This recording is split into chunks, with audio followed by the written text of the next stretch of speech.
Before we get into the rest of the story and your change, I'm a watch guy, but you're wearing two. Usually only watchmakers wear two watches. Really? Yeah. You didn't know that? No, yeah. I didn't know that. Yeah. I did know that. I've worn two watches now for 20 years. When I was attempting to raise money to start my business, now I didn't know you couldn't start a financial services company in your house with $10,000. Right. I didn't know you couldn't do it, so I did it. Yeah, that's exactly right. The one guy that I had that was serious about being an investor in my startup business, my first day in business, Glenn, was October 19th, 1987. The data market crashed 508 points. It's my first day. Not a good time to be trying to raise money. Like, come on, man, I was sleeping on a bathroom floor. Can you give me a break? Not the best time. And the thing that got me messed up with time, I showed up for a meeting with this investor 20 minutes late. And he looked me in the eye and he said, son, if I cannot expect you to be on time, I cannot expect you to make timely decisions with my money. No, thank you. Wow. And I got to tell you, at that point in time, that was all the money in the world that I needed to start this company. So I figured it's less expensive to wear two watches. What are you wearing? That is a knockoff imitation Rolex. I'm sure it is. Okay. So your life, actually, a pivot point was you just walking down the street and seeing a red Ferrari. And a guy was getting out of the red Ferrari. What happened? Sharpest looking guy I'd ever seen in my life. No flash, no BS. He's looking for some place to park. I go over and I say to the guy, hey, I'm coming out. You can have my parking place. But I got to ask you two questions. What do you do and how do you do that? Turns out this guy was a stockbroker. And not just a stockbroker, he was one of the top institutional salespeople on Wall Street. We visit in his office, and the first time I walked in the office, Glenn, the very first day I knew, wow, yeah, this is where I'm supposed to be. Not I think I can do this. That's a different feeling.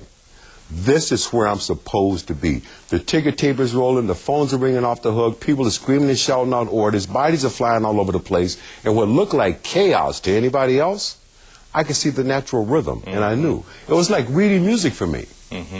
And I knew, this is where I'm supposed to be. How do you explain, because I have the same feeling. I mean, you just know. When you know, you can succeed, you know? But it's partially belief. I believe I can do it, etc., but that's not it exactly, because there's a lot of people that believe, you know, I can paint, and they stink on ice at painting. What's the pivot point? What is the mysterious X factor? For me, it's passion. Passion. You got to find that one thing that the sun cannot come up soon enough in the morning because you want to go do your thing. You can't teach it, you can't coach it, and they don't teach it at Harvard. You got to find that one thing, and then, Glenn, honestly, you got to be bold enough to go make it happen. Okay, so you're standing there, you're looking at the Ferrari, and you're listening to the phones ring up in his office, and you're thinking, this is what I want to do. But then you find yourself in jail because you didn't pay parking tickets. You weren't homeless. I mean, you were kind of homeless in a way. You were sleeping on other people's couches. You didn't have a home, but you weren't living on the street. It was jail that put you out on the street? No, it was something even worse than that. I was living, after the jail experience of 10 days for not paying parking tickets, I moved into a boarding house.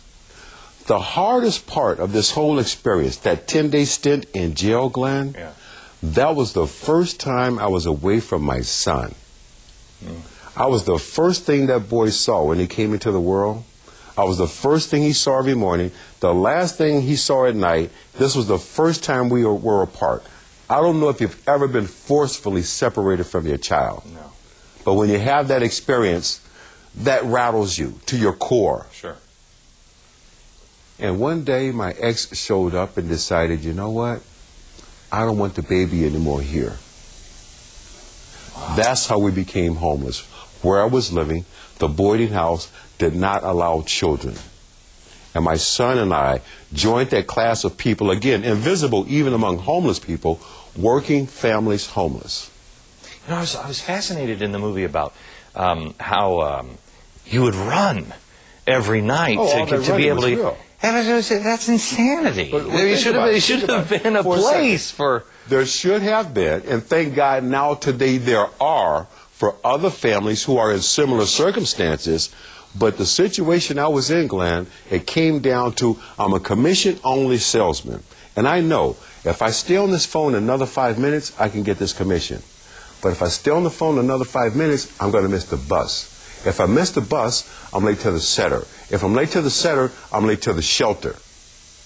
So all that running you saw Will Smith do in the movie, all that running was real. Now, you were a stockbroker. You're just breaking in.